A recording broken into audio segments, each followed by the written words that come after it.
Tree Talking Time is brought to you by Conkey's Outdoors. Get all your hound hunting needs at conkeys.com. Welcome to Tree Talking Time, where we talk all things tree dogs, from the smallest feists to the largest hounds, treating squirrels to bears and everything in between. And from time to time, we might even run a little fast game.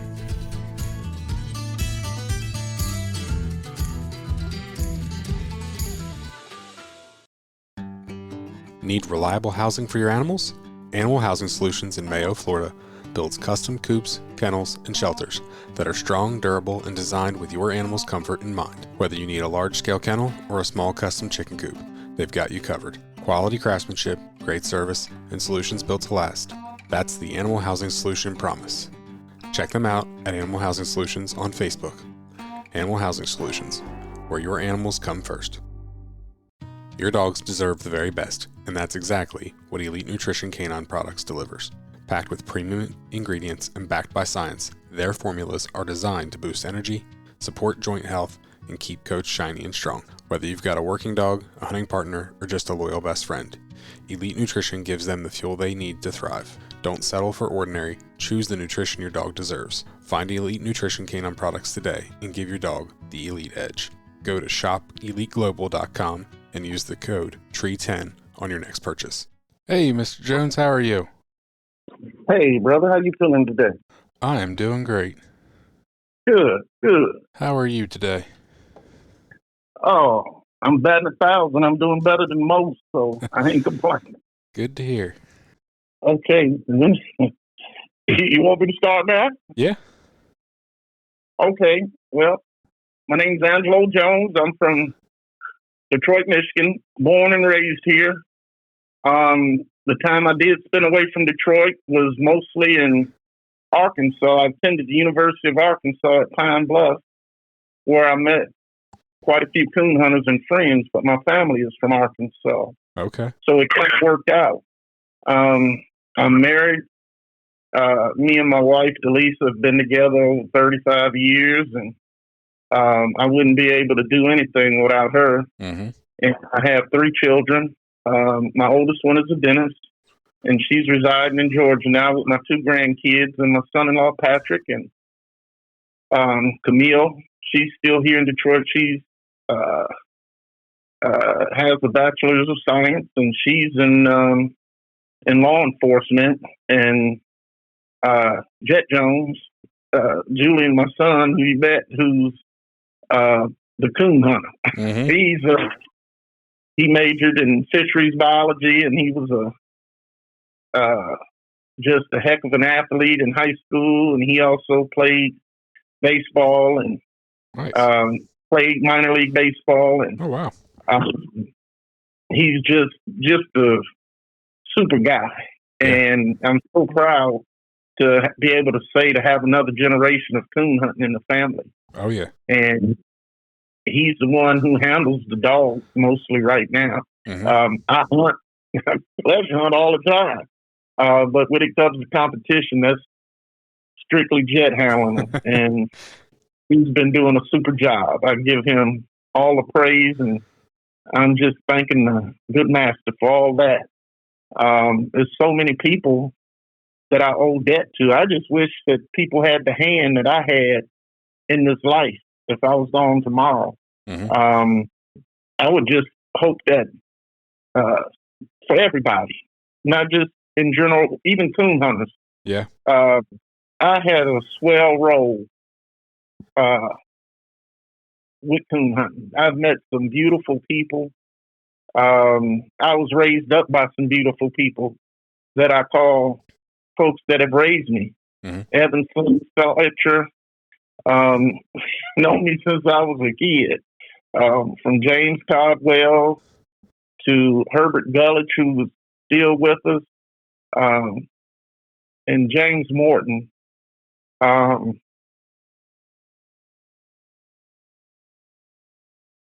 You got to catch my breath for a minute. Yeah. These were people that you call men's men. Yeah.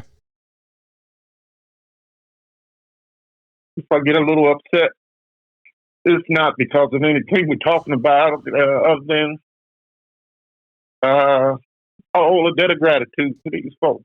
100% And there's so understand. many of them that I can't do it, but I'm amongst family anyway talking on this. So, and my father was just, I'll just keep it as say, I know he loved me and cared about me all the time.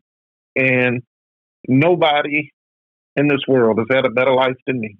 So I'll end that there. But the friends that I have now, I talk to a bunch of them on a regular basis as far as on hunting. Cheer each other on at hunts and things like that. Some of those now that I talk to quite frequently, Mr. Sean Pickney in South Carolina, and Marcello Gilmore in Texas, and Chris Saunders in Ohio. Just a whole slew of them. Travis Mitchell down there in South Carolina. And probably the worst one is Darius Ross. Darius is, he's a unique individual, but he has a great heart and he brings folks together, and I love it. And want to congratulate William Wilson, who made it in the top 100 with Old Mojo, and Mike Barnes, who owned the sire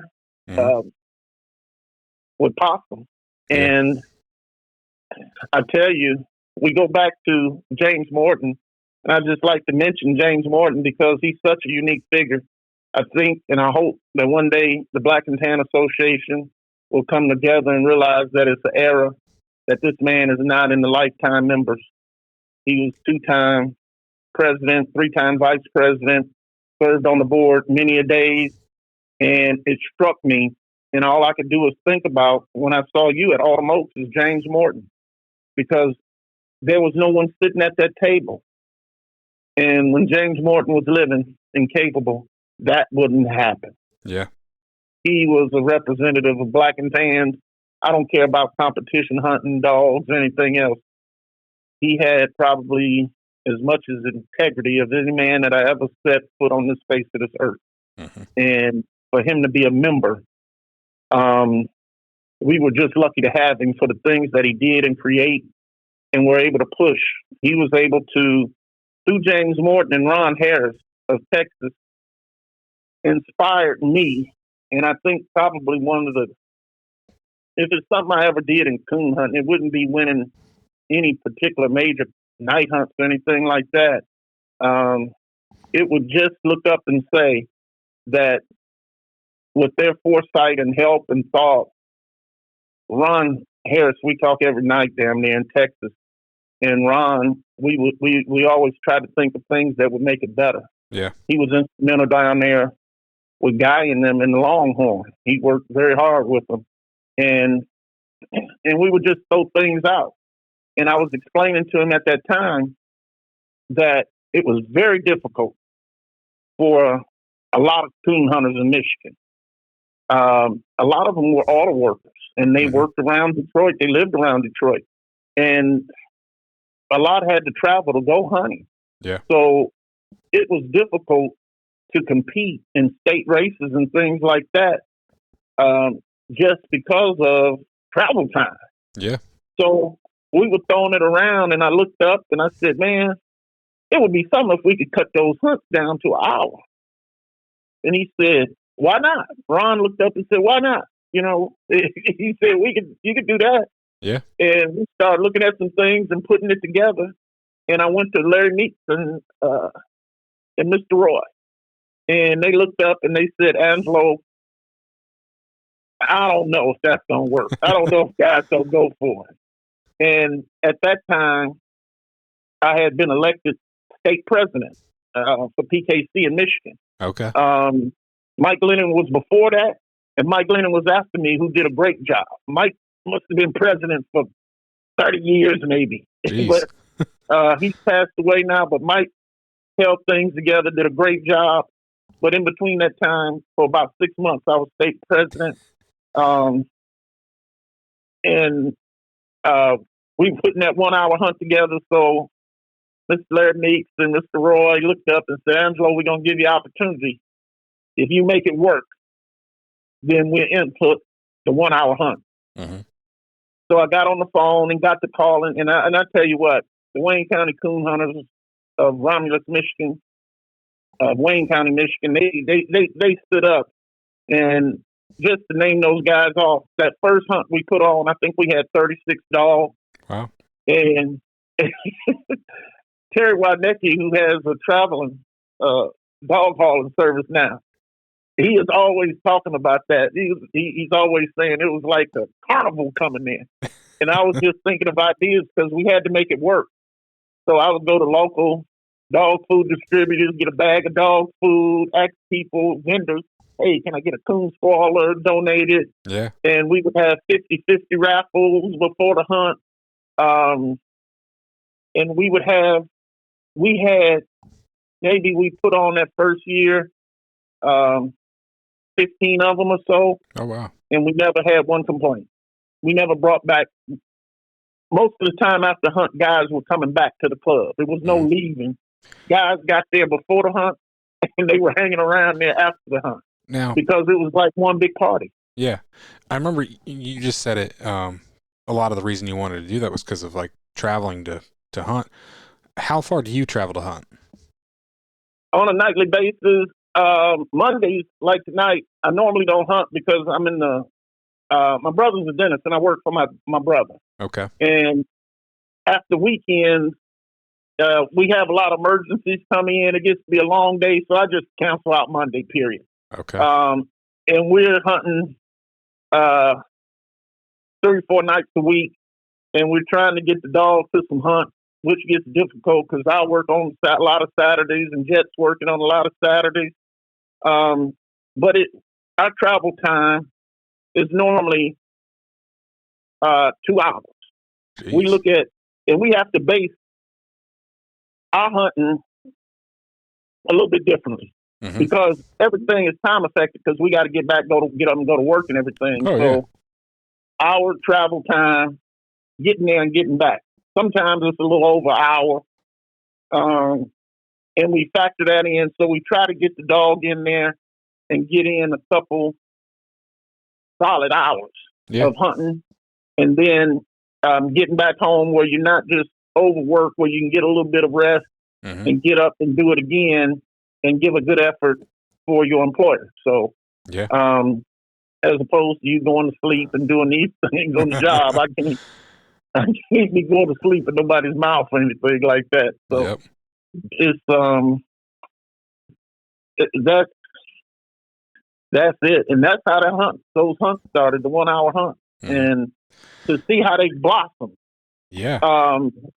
You know, they have been. You saw the Michigan Madness, and it jumped from being 1 hour hunts to let's put on the Michigan Madness, and that started right up there amongst the conversation. And Lee Bobcat Harrison looked up and gave it the name. He looked up and said, "Why don't we call it the Michigan Madness?" That's funny.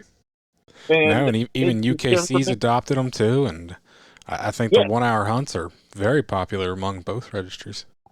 Very popular, and they've helped clubs because, unfortunately, I think that when we do things, coon hunting has evolved, and just like anything else in evolution, you have to prepare, but you can't forget. And sometimes we forget about the grassroots coon hunter. You know, used to go to hunt. I can remember as a kid back in the 70s, 12 years old, and my dad would be going to the hunt on weekends and going to some hunt.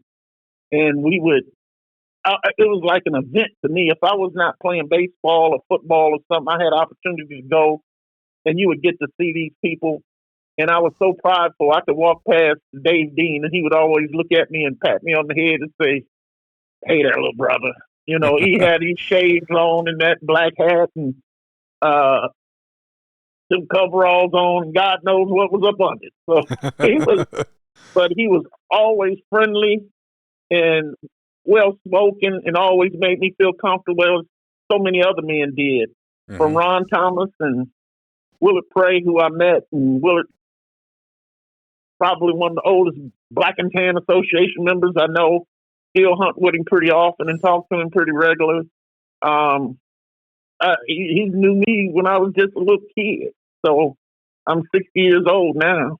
And to be able to sit and witness that, it was like, it was a social event. Yeah. You know, guys would be there. You would have at Lapeer Club, you go there now, if you get 15 dogs there, it's just a sad part when you look to say, man, I can remember, and don't let it be the Michigan State hunt. It'd be 200 vehicles out there. They've drawn out over 100 and some dogs. And it is that portion of it we can't forget, because everybody doesn't have $6,500 or $1,200. Oh, yeah. Even in coon hunting, when we talk about dogs, we get in and a lot of times, even like the hound we're hunting now stuff, and even a young male dog we just picked up from Darius, and Sean Pickney is down there handling for him right now. And we thank God for both of them. They have, it's easier for us to get a young dog and work with him and move on from there because of our situation. We live right here in the city, and, you know, keeping dogs quiet and not just having too many with the neighborhood association is coming down on you and everything else. So I couldn't live where you live, that's for sure. Yeah, so I live, it takes me from my house to Ford Field, where everybody saw the draft at. It takes me 10 minutes, 15 minutes tops with light to get to Ford Field. So I live in the city. I don't live on the outskirts, anything like that. So that was, all those things fell in place when we started talking about those hunts. And even now, still coming up with ideas. I think that there's some things that can be done to implement it and get that facing of it back. Because hunts now, everybody ain't got $500. Everybody ain't got $300. Yeah. You know, it's expensive after you get equipment. You look at coon hunting. Coon hunting is probably more expensive to get into than golfing. Oh, yeah. It's funny. Most people don't realize how expensive, like, a lot of the gear is. You know, you think, oh, yeah, you just need a light, you know, and a dog. And it's like, well, you don't technically need a tracking system, but I don't know of too many people that turn a dog loose without one. So you throw a tracking system in there, and then it's like, yeah, what's a flashlight attached to a helmet cost? You know, $50? No, try $350. You know, and then you throw on your frog legs, which are $180, and a dog box is $1,000. yeah, dog box for $1,000, yeah. And then it's like a used one is $500. And then you go out there and you buy yourself a $250, $300 puppy, and it doesn't do anything because you don't know what you're doing. So then you go through a few of them. By the time you finally realize that you need to buy that like $3,000 started dog. Yeah, oh man, I'm telling you. You know, most of these guys out here, and this is just a typical question, and I would be willing to make a dollar to a dime bet that when you look at it, a lot of guys that you would think they handle dogs based upon it's a cheaper way. It keeps them coon hunting. Mm-hmm. In the better, some situations present better things, you know. So, but that grassroots hunter is still out here. Mm-hmm. That we need not to forget, and I think that's part of it. Why it's gotten so expensive. People might not see it that way, but that grassroots hunter, he was the guy that got puppies and trained them up and got them started. Yeah. Because most of these guys now, you hear them say, well, I don't like fooling with puppies. I can finish a dog, but I ain't starting them. There's a lot of guys out there like that. Yeah. So this grassroots guy, he likes fooling with puppies. He might have 6 or 7 around there. Mm-hmm. And he's working with them every day. And he gets one started, and somebody comes around, and he looks up and says, "Oh man," he says, "I don't want to part with him. Man, it takes you about $700. That dog be going quicker than you can spin your head." Now, Yep. somebody said, "What do he do? He running trees, $7,000." Oh yeah. And so it's priced itself where it's really difficult for that grassroots guy who has a living and he's trying to sponsor himself. Mm-hmm. So you got to have conglomerate. You have to have 3 or 4 people on a dog. Yeah. And sometimes it is you it almost seems, I wouldn't put it at that. I wouldn't want people to take that wrong. It's not an unlevel playing field, but they've increased the odds. Mm-hmm. Because the odds are, when you got a 4-dog calf, when you walk out there, the basic odds are you got 25% chance of winning. Exactly. That's it. Yep. Every time. Guys who win all the time have increased their odds with good dogs. It won't take that away from them. Because really, when you see some of those hunts, those dogs ain't 15% marginal difference in them. They all run in trees. Yeah. And now you can look up on the cast, and you can, in the first hour, it's almost over with because you done got 4 dogs split and you got to cover all them dogs. Yep. So dogs are there, but it's a big difference when that guy done took out there the rent money and he done put up $1,200 for the house note. He's going on a whim and a prayer, and that wind don't come through. So exactly. It can be difficult. So what we call, a lot of times we easing about it and saying the chitlin circuit. You going out here and you hunting these $25 hunts and all this and that, but that's a guy who wants to compete, and that's really what he can afford. He can stay in his lane. Yep. So I just try to stay in my lane. I'm not much of a competition hunter, but if I was, that would be my lane. That's for sure. Yes, and I think there's room for everybody. It's like now with little league athletes, basketball, baseball. Now we forgot about the recreational league or the church basketball league. Now the kid got to play on the travel team. I got a nephew on one of them. Oh my God! You a parent is out of right off the rip. You can look at you out almost $5-10 grand. Yeah. So to get in there and compete, we start forgetting about those grassroots things that we need to make sure that we're maintaining. Mm-hmm. Because in that, we've lost clubs. Oh yeah. We've lost clubs. Now people, they have $1,500 hunt and they have it at the fire station or something. They pull up in a Wendy's parking lot and stuff and say, "We need here, give out a stow card, and here we go. We can have it here."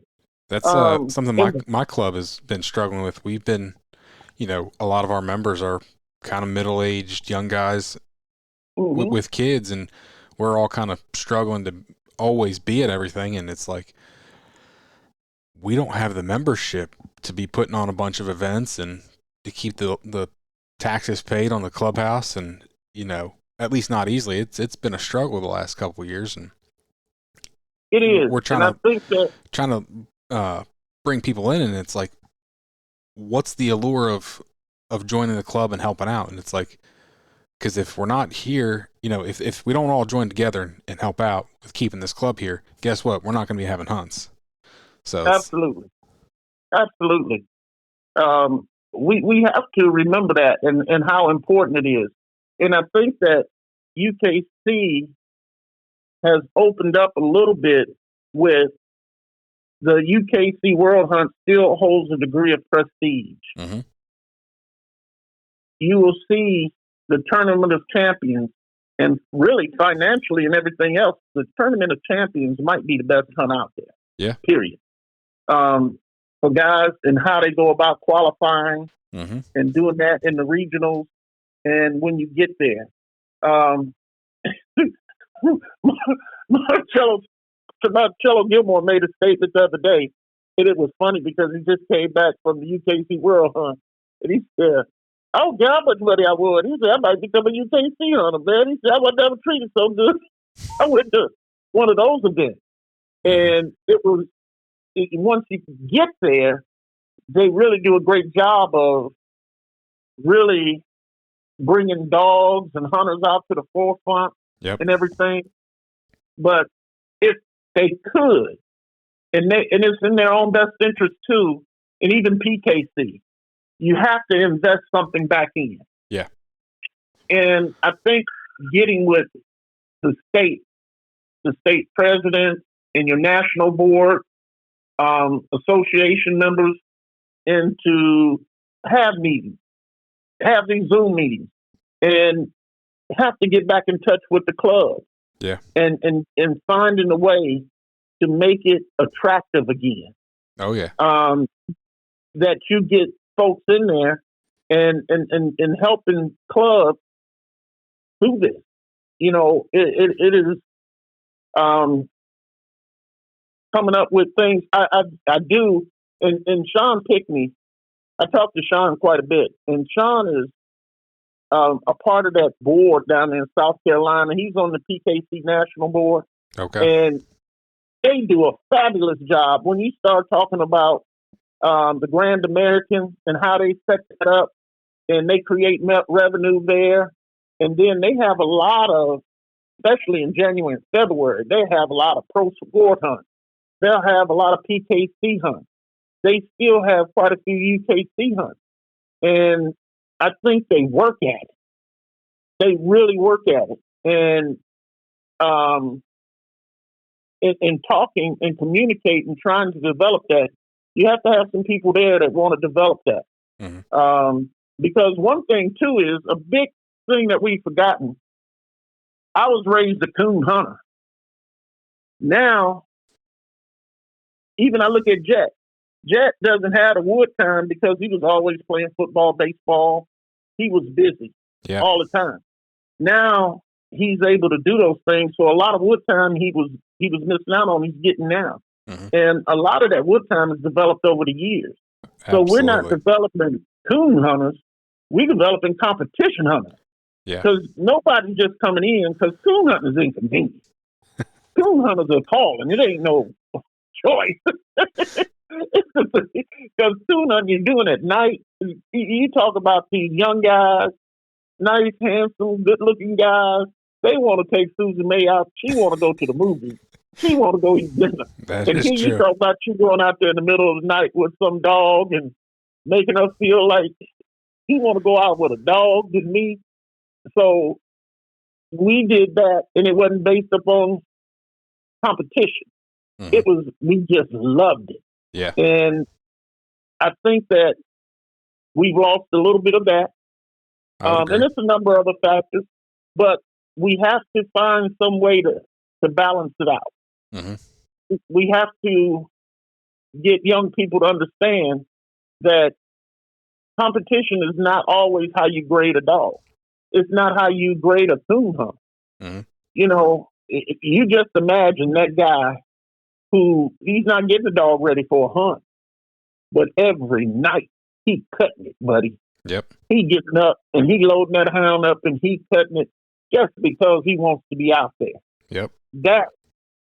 Those guys are dying breeds. We're seeing a lot of those have gotten older. Yeah. And coon hunting is brutal. It ain't like no other sport. You got to go where that hound take you. Exactly. That hound can take you somewhere that Rough. you definitely didn't want to go. Almost guaranteed. Yeah, but I think that competition kind of, as the rules change and different things change, it dictates dogs. Oh, yeah. It dictates breeding. Mm-hmm. Yeah. We can look back. I can look back, you know, when I was a kid, they loading up 5 or 6 dogs. You had the striped dogs, you had the tree dogs, you had the check dogs. You had all that. Speaking of when you got started, I'd like to talk about your early days a little bit before, you told me a little bit about it at Autumn Oaks, and I thought it was super interesting because, I mean, if people haven't picked up, you are a black and tan man. You've mentioned quite a Yes. few black and tan guys and the Black and Tan Association multiple times. So you're hunting black and tans now, but that's not where you started, right? No, my father was rolling over in his grave right now. James Morton started that. And everybody had walker dogs, mostly I knew. And my dad had walkers, good dogs, good hounds. And I just thought black and tans were just good looking, pretty.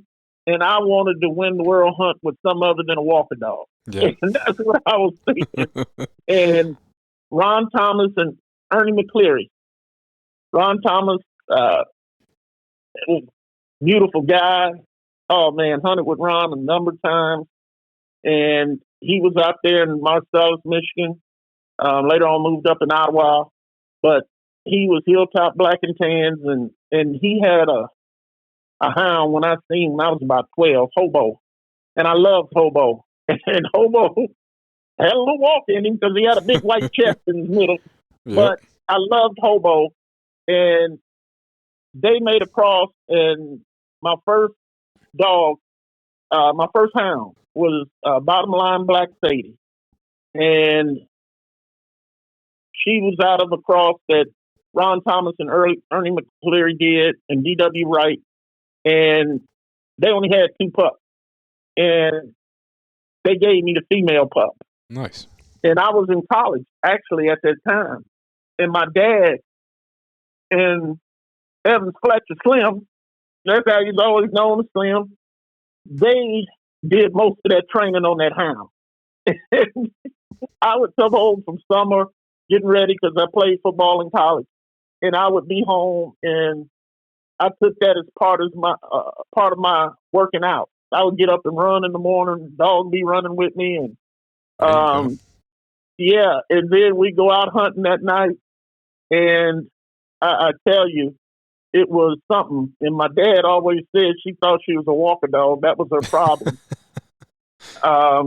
But Slim looked up, and I'll never forget, we were out there in the woods one night, and he looked at me, and Slim was just a wealth of information and knowledge, and he helped raise me, and I miss him so dearly. And Slim just looked up, and he said, the worst thing that ever happened to you is that you ain't never going to be able to replace that hound. He said, that bitch is as good a coon dog as I ever seen. And she was. She might have probably was the best hound that I ever owned. And I tell you what, he was right. Because you're always looking for better. Yeah. You're searching for better. You wasn't satisfied with just a hound that treats him. You had that once in a lifetime. Yes. And I've been lucky enough to have some good ones. And unlike most people, I get attached to them. And my wife started that. Like socks, and socks started that. I owned Socks, who was a little mate to Bigfoot. She was out of that cross of Chad Doolin, and he had bred his female, and he had bred it to Tam Young's Hard Rock dog. Okay. And she was one of the females out of it, and Socks was just a coon dog, just a coon dog, and she fell out of a tree and broke her spine. Oh. And she might have lived a year after that, but we were doctoring up on her and everything else, and she could hardly get around. And my wife said she couldn't stay out there in the kennel, and brought her in the house. And my wife was a principal at a school, and she would take her to work with her and have her up under the desk at school. She just refused, and my wife hated dogs. We met. She didn't even want to go out on our first date because I drove a truck. And she was like, ugh, truck? I'm like, you better get in here. This is a country Cadillac. I don't know what you're talking about. My parents bought me a new F-150 XLT. You out your mind? And over the years now, she has just taken the dogs, and she thinks she's a dog whisperer, but when we got stuff here and she's been in the house and we'd come in from hunting and she'd just go from here and go get in the couch. I just Yep. wipe her down. She goes and climbs on the couch and she'll lay up on people's laps. But she's a fine hound. She's a fine hound. So it's been a few now, and that's where we reside.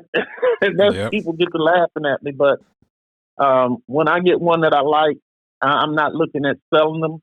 Yeah. Because you buying my pleasure. Mm-hmm. And I'm not a rich man in any terms, but I know what that hound means, and I know what it is when you are in coon dog property. Mm-hmm. It is not a good feeling. It's not.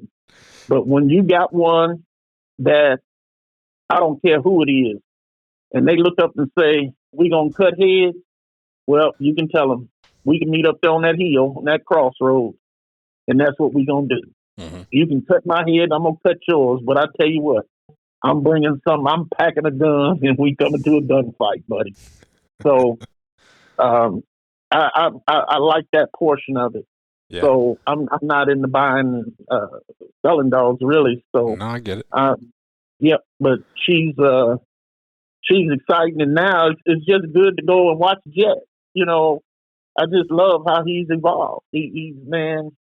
To see your son out there and how he's adapting to the game and he's growing and he's getting better at things. He's understanding competition and he's understanding dogs better. And that is a joy. Oh yeah, I wish absolutely. everyone can experience that. I wish everyone can experience that. And if there's any advice that I can give anybody on that, sometimes as coon hunters, we give up a lot and we forget some things. We forget sometimes that portion of family. We miss some football games that we shouldn't. We miss some baseball games or do things because we're at these hunts. I was fortunate enough to make that decision that all three of my kids played athletics in college and throughout high school, and my coon hunting and hunting period was limited. So Yeah. for about 10 years, I had to bag up, and it was like quitting cigarettes or something. You just had to go cold turkey and say, I couldn't. And I asked the good master if he can get me through this and help me get through undergrad without owing any debt. Yeah. And he did. So I was able to come back and find a hound and tried some puppies and this and that. And then things started breaking through, but just was having bad luck with dogs. Oh yeah. Dying unexpectedly and having injuries like socks. And it was just getting to be that dumb. It's like, Yeah. geez, old Pete, what did it go in? So now we got stuff, and she's a joy. She wins some and she loses some. So Jet, past week, he's been on a pretty good roll. Good deal. Where'd stuff come from? She came out of Crockett. Oh, geez, oh Pete, Lord forgive me. I'm bad with remembering, but Crockett is down there in Tennessee, and his owner, I'm thinking of his name, it'll come to me. Super guy. But I bought her from a guy in Texas. Okay. And I got her from Texas, and she might have been 13, 14 months old then. And she was running and training when I got her. She was not big at hunting by herself. She was still putting things together. And then it was kind of the winter time. Mm-hmm. So the winter was getting out there, and she had to get out there and start learning how to track on ice and doing different things. Yeah. And it was something. Because I can remember it's a funny quick story on socks. When I first got socks up here, I took her hunting, and I got up here in the wintertime. and I took her hunting in the snow. The first 2 times, she wouldn't get out the truck. She got out the truck, got back in the box. So I called that dude up and said, "Hey, man, this dog won't even go hunting." He looked up and said, "Hey, did I look on the news and see y'all had a bunch of snow?" I said, "Oh, no, down now. There ain't about 5 inches out there. 5 inches? Hell, I wouldn't get out the truck in 5 inches." He said, "When did that snow go down?" And you take it back out. So I did, and never missed a beat after that. Yep. So She seen what that funny white stuff was. Yes, yes. So I've been fortunate and lucky. A lot of folks have helped me in conversation. Just had a great conversation with Billy Bell about a hound, and that was really some exciting news. And Judd Whitaker kind of passed that on and helped that out. Judd is, he's handled and trained. He's helped train a number of top hounds, especially down around Tennessee in that area. Judd is just super guy, super guy. And it's people like that that help you all the way around. And I have my heroes, having heroes or people that you have just respect for in this game helps you out. And Absolutely. as I say, a lot of my peers that I have so much respect for, that when you see those guys and talk to them, from Sluggo to Guy Manning, even come up and see other guys. Right now, I've never met him, but John Strickland, God, I would like to be on a fly on the wall with him for about 2 weeks. Oh, I just want to go, and I've seen him on podcasts. He's a wealth of information. Yes. He's charismatic. He's packing a hound, and he's not a person that I take that is not willing to tell you what he's doing. I've seen him on podcasts, and he gives you an idea on how he's training that dog or what it took for him to get to that dog to that point. 100%. And I think that is great, and that's one thing that I do with Sean quite a bit. He is probably a premier dog trainer if I've seen one. Helen, and especially getting young dogs up where they need to be at. Sean Pickney is just off the chart. And people like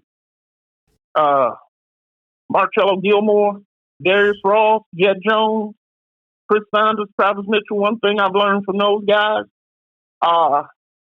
they come up, and when you draw them, one thing they heart pump nitro, buddy. Them and that hound. So it ain't no freebie when they come in there. And just to have Ron all the time, Ron is just, he's like the gypsy or something. He reads the crystal ball, and he's always on my back. So I've been fortunate. And guys like up north of me, I think probably one of the most unheralded coon hunters in the state of Michigan is Marty Johnson. Know Marty for years. And Marty hadn't been hunting much in competition the past couple of years, but Marty, brother Kamiko Johnson, he comes up, and Marty is a beast. Marty is, unless that's been broke, Marty was one of the first people I knew that went back in the PKC Walker days to win back to back with the same hound. Okay. Marty was the one who took Smoking Dan down there with a black and tan he was hunting him up here in the winter and drove down there to Texas and won all 3 nights to the Black Eyed Pea with him. Nice. And Marty is a formidable opponent. And you have people like Kyle Brown, who's up here. And Kyle is hunting that Dave dog now, and they're having quite a bit of success. And Kyle is a very unique person, to say the least. He is, and when you walk into place, he wants you to know, I'm the man. So even talking with Kyle and these people, it really helps, and it's enjoyable. And so many people have helped me along the way. I'm just apologizing not to just, because they'd be all night just thanking people over and over again. Just little things that people have done. You run into people that, just like hounds, there's some people we don't like, and they might not like you, and that's cool. I think that's part of it, but that doesn't concern me, because if you ain't trying to do no harm to me, it really don't matter. So I don't care. But to see some people, and you it's always room to learn, and to just see some of the people that I've had those experiences with, to hunt several nights and wind up sleeping in the same bed with Jimmy Harness. And Jimmy Harness was somebody who changed the game for black and tan. He bred old Queen to Tennessee Wheeler. And we came up with Tennessee Dick Wheel, Tennessee Fiddler, Liza Chain that changed the game for black and tan. So to be able to hunt with Archie Boy and Oasis, those things were things that I just cherish. To go back and see those people, and the guys, I just call them the Flint and Saginaw crew, from James Caldwell and Herbert Gulledge and Pierce Williams, Bias, his brother, Motor, all those guys. Leroy McFadden, the late Eddie Harris, Katie Knox, that crew from down there in Florida and Georgia area.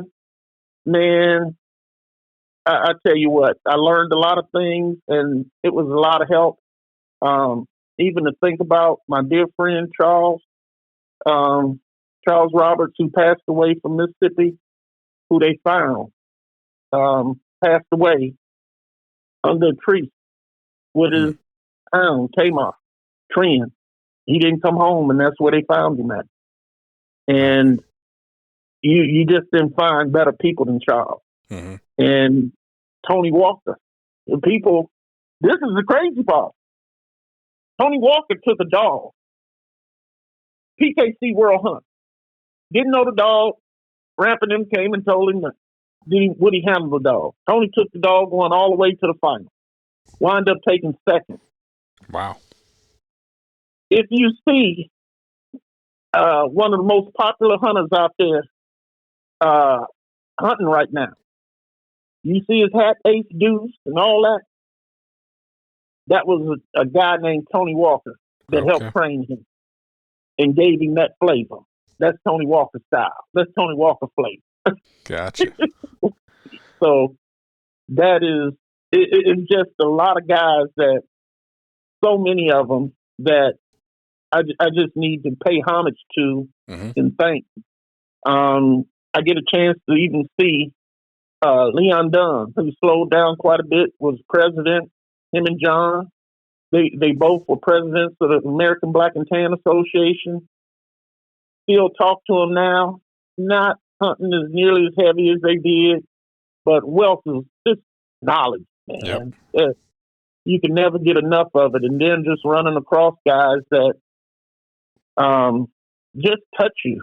And I've been blessed with that. I've been blessed with that. Conkey's Outdoors is proud to be a sponsor of Tree Talking Time. Family, hunting, tradition is the Conkey's motto. They understand the importance of passing down the tradition of hound hunting. They are a family-owned business that treats you like family. They also understand the importance of having the gear you need when you need it. Conkey's carries everything for your next hunt, and it ships to your door quick. They also offer great warranties on all tracking systems and financing options. Check them out at conkeys.com. You can also use the code TreeTalkingTime5 in all caps to save as well. I think a lot of this podcast could be summed up pretty simply in just like the connections and the friends and the family that we make. And I say family because, you know, you've gotten choked up a couple times about these men that got you started in this that are not blood related, I'm guessing, but you would consider them family. Oh, without a doubt. Without a doubt. Without a doubt. Just people outside of this hound community don't understand the deep connections that we make. And yeah, while we all love to go turn a dog loose, it's so much more than that, and I'm the same way. Like my mentor, the guy that got me started in all this, like he's like another dad. Like, when he's got health problems, his daughters are texting me, letting me know what's going on, Yeah. He's just part of the family. So, Oh, it gets bigger. I mean, you find people that enjoy and are able to help you navigate through these waters, and not just with the coon hounds, but helping you to be able to navigate with your family. mm-hmm. It gives you an understanding on some things that uh, they just help you. I mean, from monetarily to anything else that when you call them, and just the things that they do. It, I can sit here and probably most of it would be from me getting upset and crying. That just to be able to say thank you. Yeah. That for all those guys that and even some of the people that I might not have mentioned, from Craig Clay to a bunch of those guys, my cousin Bernard Jones, and I just don't really know what to say except for, if you hear this or see this, I love you. God bless you. And I mean that. And to all the coon hunters out there, we all got something to fight for. Remember who we are. Remember our integrity. And as you say, some things we have to watch. We harvest. We don't kill anything. We harvest. And this is a thing that we enjoy. Keep it clean. Be respectful. And we have to do those things. Absolutely. And I just love the spirit of it. I love the spirit. I love the competition. I love to see good hounds. And I love good people. I'm a fanatic of good people. That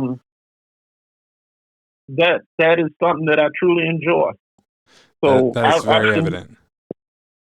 Yeah, man, it is good to be able to see people and the successes that some people have, and to be talking to those folks. When I mean, it was about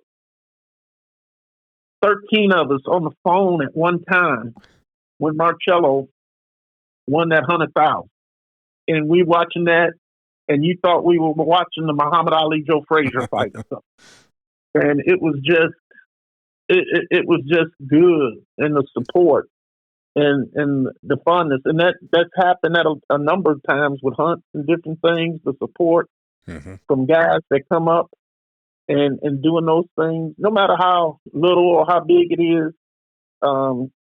Everybody has a learning curve, and I tell you what, I don't care if it's a 2-dog cast, 4-dog cast, automotive, $100,000.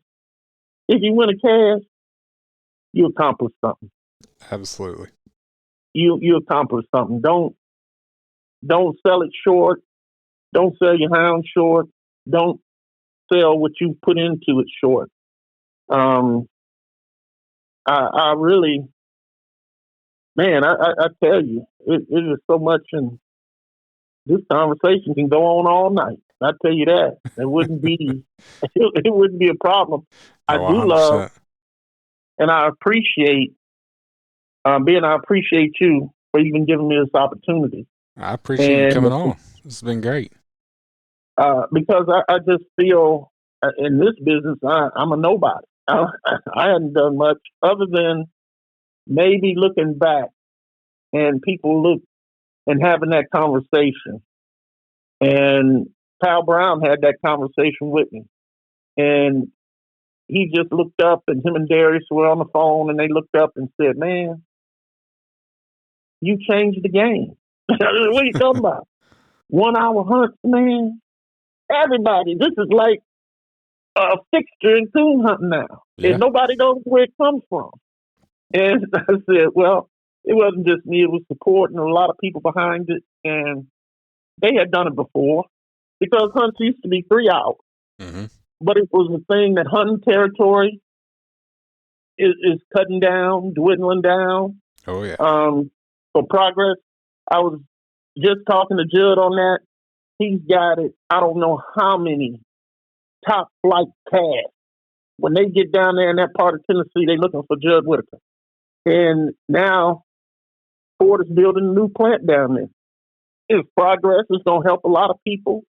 But Judd just looked up and said that wiped out half his hunting territory. Yep. Right where they building that plant. So those things happen. Subdivisions, we got to fight with. And we all do different hunting. We all enjoy deer hunting. We know, have a better clue. But we get these guys that deer hunt, and they'll look up and tell us, oh, man, you got to put them dogs up, man. You disturbing the deer. I'm like, I never heard of such thing. So we see that. How many dogs have we seen free, and you got a farm laying right on the ground next to it? We ain't out there running deer. I don't know a coon hunter that hasn't seen something to that extent. Yes. I'm talking about major bucks and everything from everything else. Standing there looking at you in the face. We can ill afford to be fighting against each other on those things. Yep. We have to make accommodations because we have lands and things that we hunted. We have a farmer who's allowed us to hunt this farm for years, and a neighbor moves in and he got 5 acres or 2, and that dog gets over there and he raising holy hell. He want to shoot the dog. He complaining, and then the farmer looks and says, "Well, my neighbor's complaining so much that you just run into so many problems every year. You got to be prepared for." So we can ill afford not to pay more attention and be strategic in helping the sport grow, not just monetarily, but for our lives. Yeah. Because it used to be tons of coon hunters in the city because so many of them had moved up from the South and taken jobs with Ford, General Motors, and Chrysler. Yeah. And they still held their passion. Well, a lot of those guys died off, and their children didn't take up the sport. They might do some deer hunting. They might do something else. But coon hunting, that's a hard sell. Yeah. But competition made it more intriguing for young people, so they became coon hunters, but they were more so projected as competition hunters. It wasn't just a raw thing in that sport. So when you hear me talk about getting back to the grassroots of it, that gets us to this point that we can't forget about that guy. We need that guy too. We need recreational too. Yeah. We need that guy. And more so now than ever, because that's the guy that's going to train puppies. That's the guy who's going to get those pups. Because most guys, they get in a pup. Most of the pups don't make it because people don't want to put the time into it. They don't have the patience for it. Yep. If that pup ain't running in trend at a certain point in time, he's done. He's either getting a bullet or getting away from here, or he's not going to make it. So now if we get that guy who was patient and worked with him, taught him how to lead, got him wood broke, taught him how to load, taught him how to do all these different things, and got him going. He got him to start running with the dogs. He got him to train a little bit. We need that guy. Yes, we do. Because he's patient. He's patient. We've lost a lot of patience. I think that's a better way to put it. We've lost a lot of patience in raising coon hounds. We're not as patient with them as we were before. That dog has to be, they want him as a 1-year-old acting like he's a 5-year-old. And we only run into so many LeBron Jameses. Exactly. We see a lot of good basketball players, but here was a guy who came in the NBA, and at 18 years old, he was taking his team to the NBA Finals. So, in the same way with coon hounds, you know, all of them don't make it. All of them are not going to be top flight hounds. Yep. And somebody else is they got good hounds too. So every night ain't going to be. We got to learn how to just reach over and say, hey, get other guy credit. Exactly. And we have to remember those things. Yes, we do. Mm-hmm. Yes, we do. But you've brought up a lot and made me talk a lot, and I'm a talker. So That's that's the whole another point one of of my this. problems. That's the whole point. The whole point is for you to talk, not me. I'm a talker, so it's just thinking of those memories. It takes you back, and Mm-hmm. you think over a lot of things, and the laughs and the fun Yeah. that you've had. My parents, I thank them for the love and care. For my dad instilling in me how important it is, your equipment, how to take care of it, how to take care of a hound. Mm-hmm. That hound can't feed itself. You got to get up and it don't take much. It don't take much to take care of them. But No. you're demanding of them to go wherever you turn them loose at. I don't care if you're in the mountains. I don't care if you're in bottomlands, swamp, cornfields. You are asking a lot for that dog in the heat, in the Yep. cold. And so what is it to put an effort in and taking care of that hound? Mm-hmm. So my father instilled that into me, and I thought that was a detail that I saw, and I always looked for in a lot of houndsmen and things like that. And that was something I always took. When you talk about Marcello is a person for detail, Chris Saunders is a person of detail. Sean Pickney, detail. They are very detailed about from that whole walk, from that dog coming out that kennel to that dog loading in that box to everything. Mm-hmm. And that's important. And even when I seen John Strickland on one of those podcasts, I just realized just how he is about detail. Yeah. I think that's one thing that separates him from everybody. He is about detail. Mm-hmm. And it's not so much even about just the money. I don't take him to be a poor man because if you're riding around with a sprinter with a kennel in it, Yeah. I don't take you to be poor. But that's part of the detail. He looks up and says, if I'm riding in there, my dog rides in there. My hound rides with me. So And I will say I don't know how much John Strickland makes, with the exception of and I'm not even going to say a number, but he makes more coon hunting than I do in a year. His hobby makes him more money than I make as my normal job. Yeah, he's been very successful. But just when you see that, even when you see other hunters and you see these trucks ain't cheap. No, they ain't cheap. The dog box, the equipment. It's almost to see.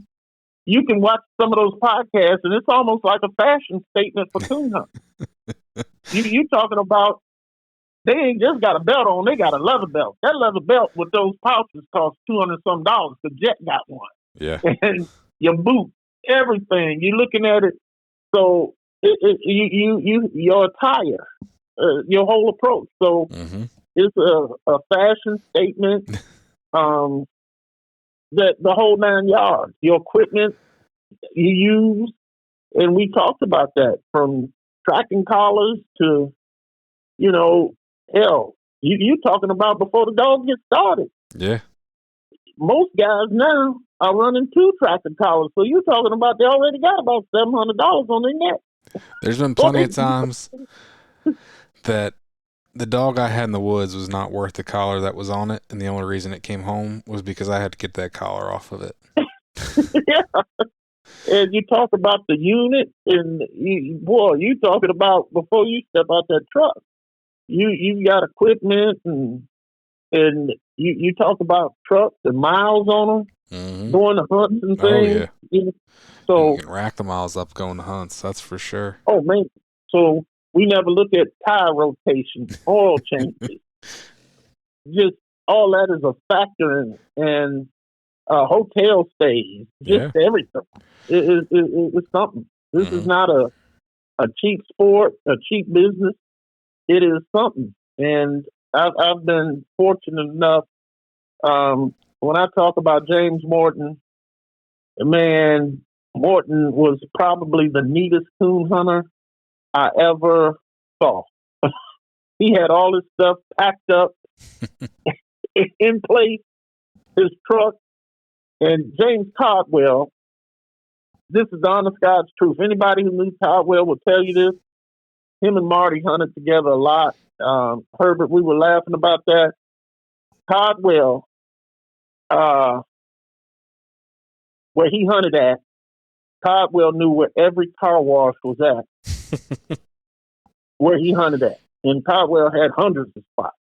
And Caldwell, when he came out the woods, that truck, he was going to take the nuts out and rinse that truck down. Jeez. And Caldwell looked up and said, "We pay too much for him." And Caldwell was like, he wanted his dog kennels going to be spotless. His dogs was going to be spotless. Everything was going to be in place. You go into his house, it was going to be spotless. Mm-hmm. But let me tell you something. Buddy, he knew how to train a coon dog. Yeah. And he had some hounds. Like you said, he pays attention to the details, though. All the time. He paid attention to details, and I think that's one thing that people forget. Me and Jet were having that conversation, and he was asking me something about night hunts, and I said, "You looking at those podcasts, what did you pick up?" And he was saying, watching guys, how they handle dogs and train dogs and doing this and doing that. I said, but are you paying attention to the detail? Mm-hmm. The detail. We all hunt the dogs. We all turn them loose. Yeah. They all get stuck in trees at some point, we hope. But are we the little details of it? What separates what they do versus what you do? Man, here I look up and I see John Strickland got a pad. And he writing it down. He ain't got the scorecard. He's writing everything down. That's detail, man. Mm-hmm. And I think we forget that. It's no different than NFL game on the night. Those are pros, but everything, you got an assignment and you got to follow that to the detail. Yep. And you might get cut for not following it to detail. It blew the whole system, the whole deal. So detail is very important. Absolutely. Very important. And I think that when people find hounds and hounds that they care about and love and have that special connection, you got something to deal with. You got something to deal with. And especially when they get on a roll, because in athletics, it's like anything else.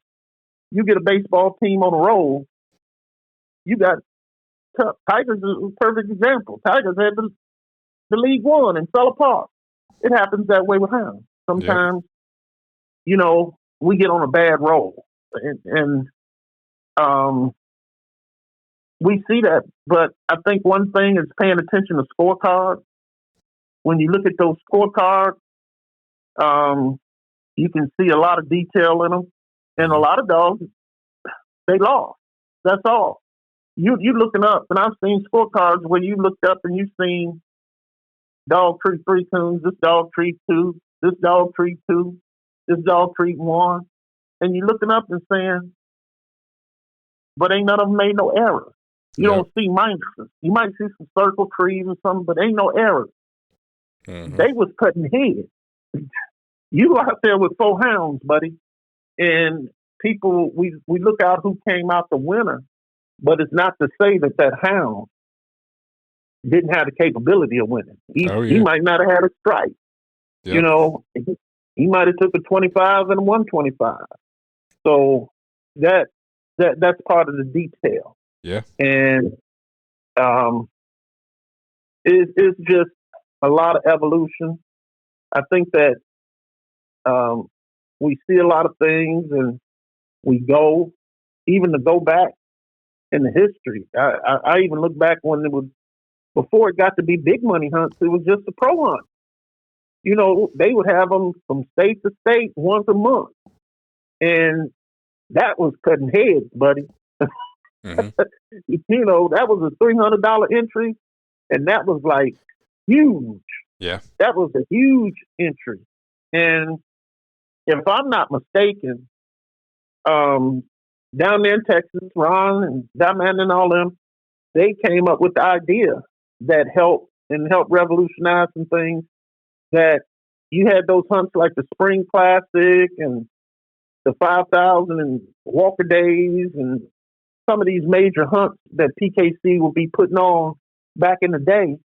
That if a guy, it might only be a $65 entry or a $60 entry, but if you won your cast, you automatically got $100 back. So Nice.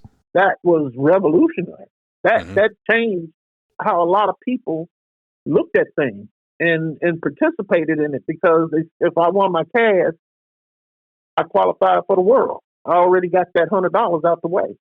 So that was imperative, and it went towards your state money and everything. So that $100 meant a lot. So we see some of those hunts used to be major. We talking about, I can remember going down to the Spring Classic down there in Ohio, and man, it would be $300 every night, easy. Jeez.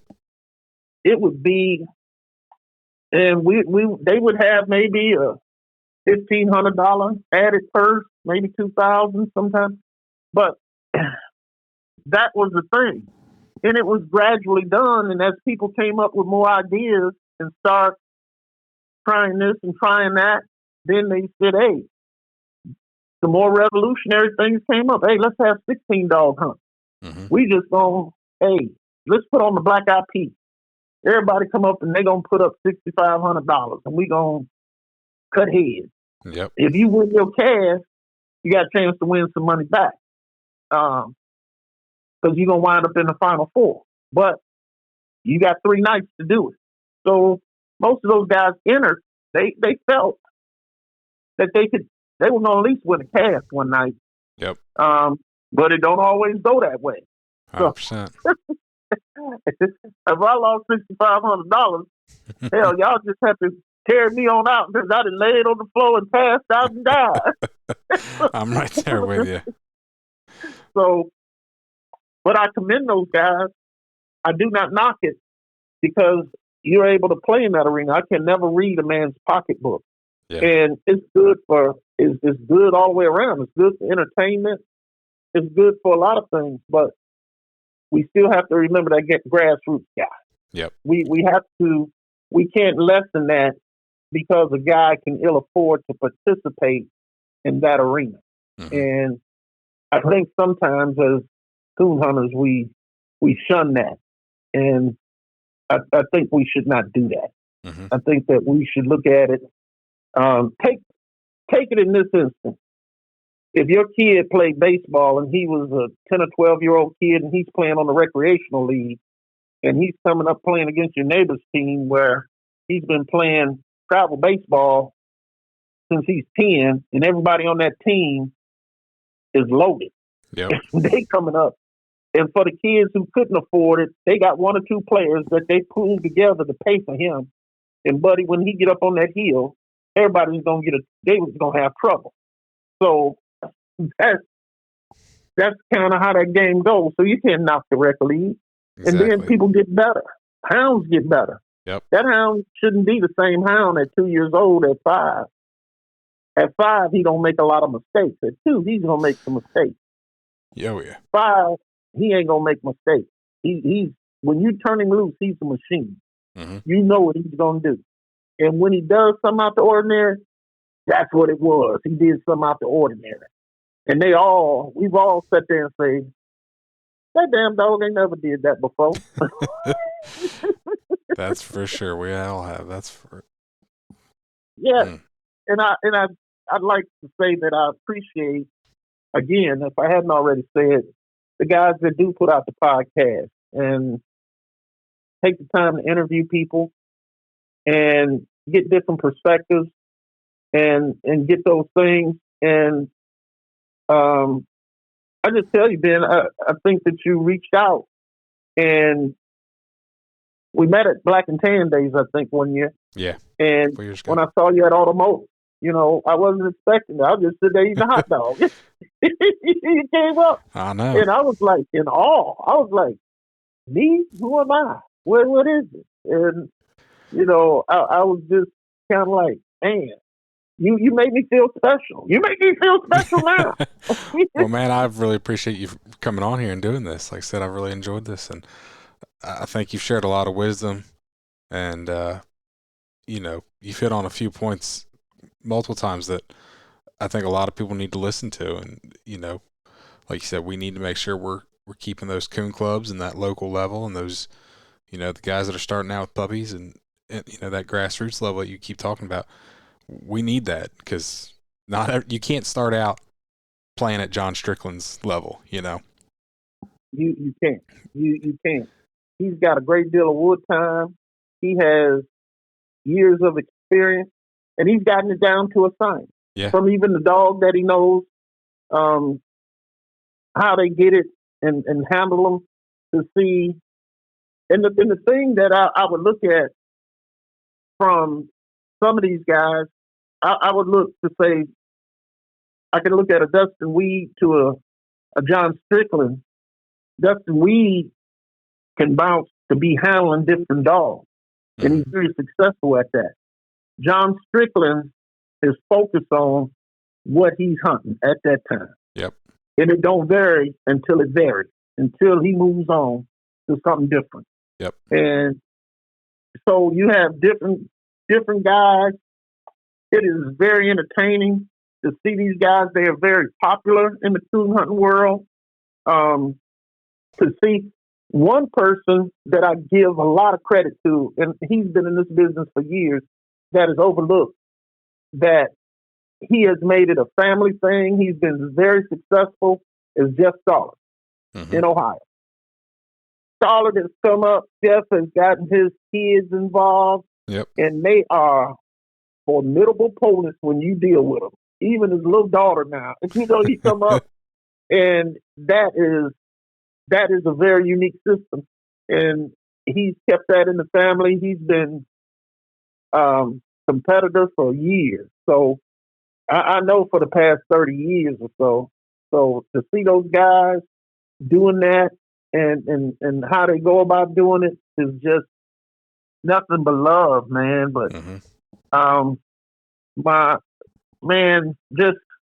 my crew, guys that I've hunted with, and we meet up. I've been fortunate enough, and didn't talk about it. Don't know how it didn't before we even get off here. I've been fortunate enough that my dad and his brothers, it started a little old place called Shaw's in Arkansas. Mailing address is Middle Springs, right down there, right above Millwood Dam. And my grandmother was living, my dad, we lived up here, had uncles in Chicago, Florida, and Texas. My Uncle Kurt was the only one still there, and they wanted to meet up. And they all hunted a little bit. And my dad looked up, and they said, well, let's go home for Christmas. And he said, well, I want to be home with the family around Christmas. He said, but I tell you what, y'all time is a little bit different. We can make it for 2 weeks. And I can come home, and I'll take that week off, and then I got some sick days. I can take that 3 sick days off, and I can stay all Thanksgiving. I said, because we shut down on Wednesday. So I got the rest of the week. And they said, okay. So it started as that. And as I got older, I got a chance to go, and I started inviting friends, and it just turned into something else. So I could name you a ton of hunters that have been down there and different dogs that have been down there. And, Marcello, Chris Saunders, they'll be there this year. Nice.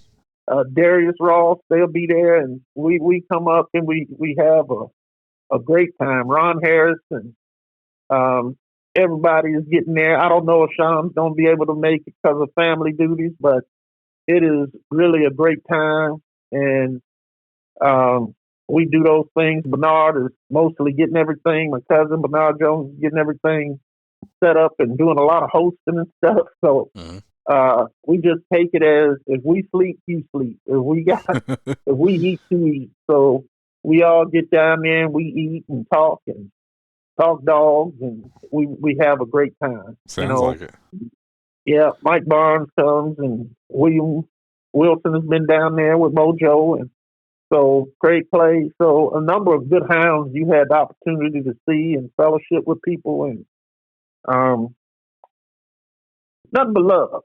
Yep. And it is really a great time. And I've had those experiences um, over the years. Like I say, KD Knox has been there, and KD was, if you ever met him and knew him, who he was, KD was a formidable opponent. He was something special. And to look up at Eddie Harris, Eddie was one of the first people, other than Doc Jaycox. Doc Jaycox was one of the first people that I saw that before Heather Island or anybody else, it was Doc Jaycox. Okay. And Doc Jaycox started getting handlers trucks and paying people and paying $10,000 for dogs. And it might have been a few other people out there, but Doc Jaycox was one of the first people that I saw that caught my attention doing that. Gotcha. And it was so much different. I don't know if he ever went in the woods with a dog, but he would walk around with his little cowboy hat and pull up in his Mercedes. And I was a kid. And really, I didn't care for Jaycox much. He was at the Black and Tan Association days every year. And I walked up and I was like, Doc Jaycox, I want to introduce myself and talk to him about dogs. And he told me to go make an appointment with his secretary. But it was fun, and seeing those things, and I learned quite a bit. Yeah. Just to some of those guys, Malcolm Raines, talked to Malcolm and his dad. Just they were very big in that with Heather Island. Mm-hmm. They helped. Malcolm was always a guy behind the scenes, but you might not even know he existed. But when you seen Rainey and Raines, that was Malcolm Raines down there in Florida. And they were a big part of getting that whole thing started. So Gotcha. and that was another group that came in, and to just see how it evolved. Mm-hmm. That you saw now people who had money and found another way for tax write-offs and doing something they enjoy. Because there's so many people that have been forgotten that did monumental things. That, I look at Reverend Moore with Hard Time Rocky, and you still see those dogs in pedigree. And he was a minister of a very big church in New York. And hell, he won the Purina race. Nice. You got to be on the road every weekend for that deal back then. You still do. Mm-hmm.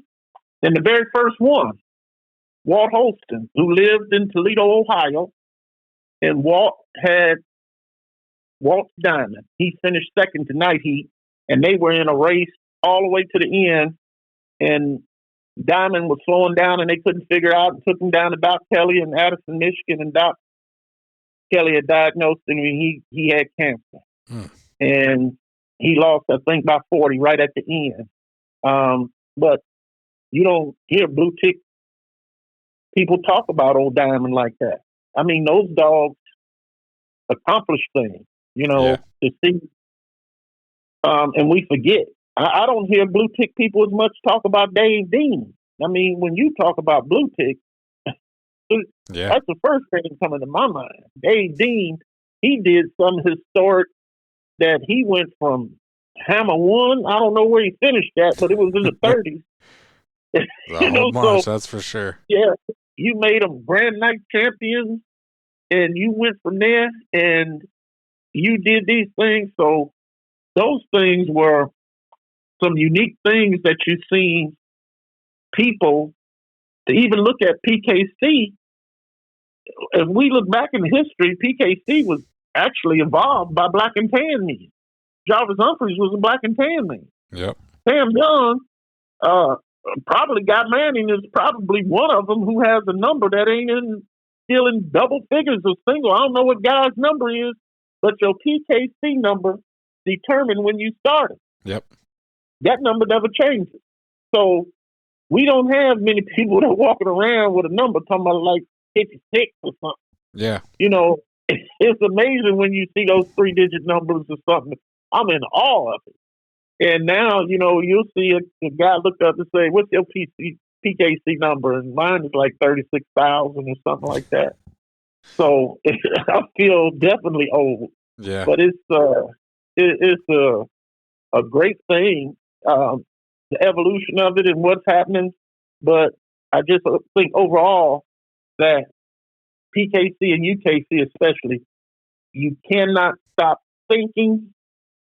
You cannot get satisfied, and you have to figure out ways of making it better. And I understand that you're still trying to be profitable, but there are things that you can do to still be profitable and put on great hunts. Yep. And I think that every state should have almost like a governor's race where UKC, if they were able to and getting sponsorship as they can for every state to already put up a certain amount. If it was something to say Pennsylvania, your state, if they had already to say for the governor's cup, we're going to hunt and the purse is already at $2,000. And this is how you qualify. You got to qualify through your UKC hunt. And this is the cost of a hunt, $35. UKC get the $8 or whatever they're getting. It goes in the escrow to the governor's cup. You put an $8 off every dog in there, and then the rest goes to the club. Yeah. So now that escrow is steady building. People got a reason to be there, not just to make your dog a night champion, qualify for the tournament of champions, but now you're running for that governor's cup. Yep. And you're getting ready to see people get back interested in that. You're keeping people building up those clubs to look up and say, okay, let's open it up a little bit more. Let's make it a little bit more open. And I thought Reggie Ramsey with CHKC, he had the idea right. It just went wrong. I think he started from the top and never started from the bottom. Okay. And I think that altered some things, but Reggie Ramsey went out there and got sponsors. It was not as expensive on hunters, and they were really putting things in it. They would have youth hunts have 3 or 4 4-wheelers and all kind of stuff.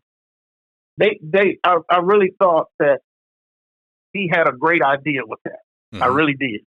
Yeah. And, but I think it takes great ideas and then to be put in effect. But at the end of the day, hunters still have to participate with that. Yep. We still have to be a part of this to make it better. And I just think that folks like you help it because you put out information. Trying to. And that is the big thing, pertinent information.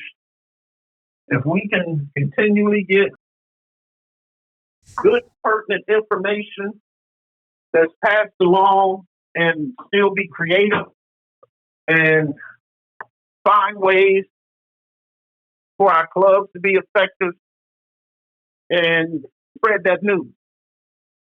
Help other clubs that are struggling with those things to do that, to try that. So I know my cousin, Brian Scales in Virginia. Oh, man. Girl, I'm sorry I forget his last name, but long-time black and tan man. And he was a teacher at his high school. Okay. And he was one that got Brian involved because he talked, their club was dying, and he started talking to these young men and got them involved in coon hunting, got them to join, become members, and everything else. Nice. One of those kids wound up within a 5-year period finishing in the top 20 of the UKC World Hunt. Oh, wow. That's quite the accomplishment. Yes. And that was him just saying, let me take some students out here. Let me get some kids and introduce them. All of them might not stay, but those that did, and Brian was at the Automotive this year. So he did a lot. He did a lot. They changed the game. And I think that's the idea to put out to other clubs. Let's go to these schools. That's where young people at. Yeah. We don't need no more old farts. We need some young people. We definitely do need some young blood. Yes. You know, as you get older, your shelf life starts going down. So you have to get these young people in and train them to help them understand how to run clubs and what's important in getting these things. And I think clubs have to help each other. We can't keep being competitors against each other. We should not be having hunts. If you got a hunt here, why are you having a hunt 50 miles within this hunt? Yeah. You could skip a little another day. You know, yep. It's gotten so bad that state, when you had the UKC state hunt or the PKC state hunt, nobody else had a hunt in that state at that time. That was the main attraction. So if you wanted to hunt that weekend in this state, this is what was going on. Yeah. And everybody had to. So now, who cares? We looking up and we got 5 hunts going on. So who cares? Some people look and say, well, it's a PKC hunt. I don't hunt UKC. Well, I don't know when you got so big, because John Strickland has to hunt some UKC hunts, because I guarantee you, I know he hunted in at least 12 or so this year.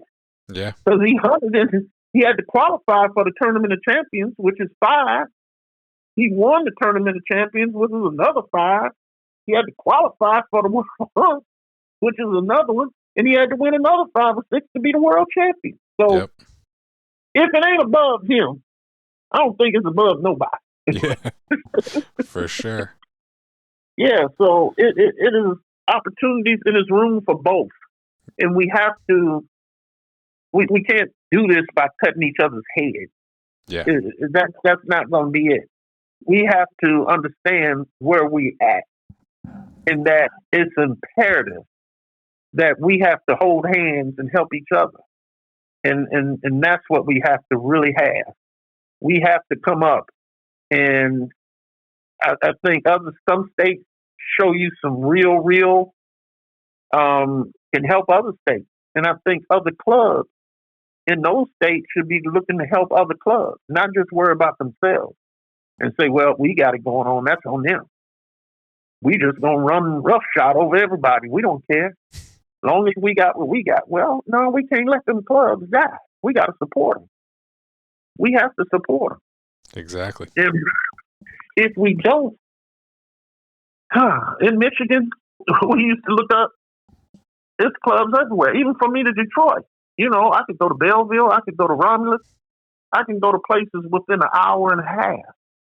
That's dwindled. I'm talking about now, I got to look up, this past weekend went to Chesney, that's 2.5 hours from me, north. Above there, everything else you're talking about, above them, 3 hours. Yeah. So the people are Unstead are the closest. Everything else is way west. So you're looking at, sometimes you don't have problems with driving, but sometimes you like that comfort. I can't do it during the week. Everybody else has that opportunity to do it during the week. I'm hunting my dog during the week, and I already got to travel an hour for that. Yep. I ain't going to get no 2.5 hours to go to no club and then come back and hunt and then get back. So it's some pros and cons to all that. Absolutely. So, yeah. Well, man, we have been on here for about an hour and a half. So Wow. and it has flown apologize. by. I didn't mean to be running my mouth like this. No, this is great. And it's just, we're going to wrap this one up. Maybe we'll have to do this again. Maybe one day we meet down the road at a Black and Tan Days or at Autumn Oaks. We can do this in person. I would love to. So, I would love to. That would be an honor and a privilege. And I just appreciate the opportunity. I appreciate you coming on. No. God bless you and thank you so much. Yep. Thank you. You can find me on Facebook and Instagram at Tree Talking Media. And until next time, keep them talking in the timber.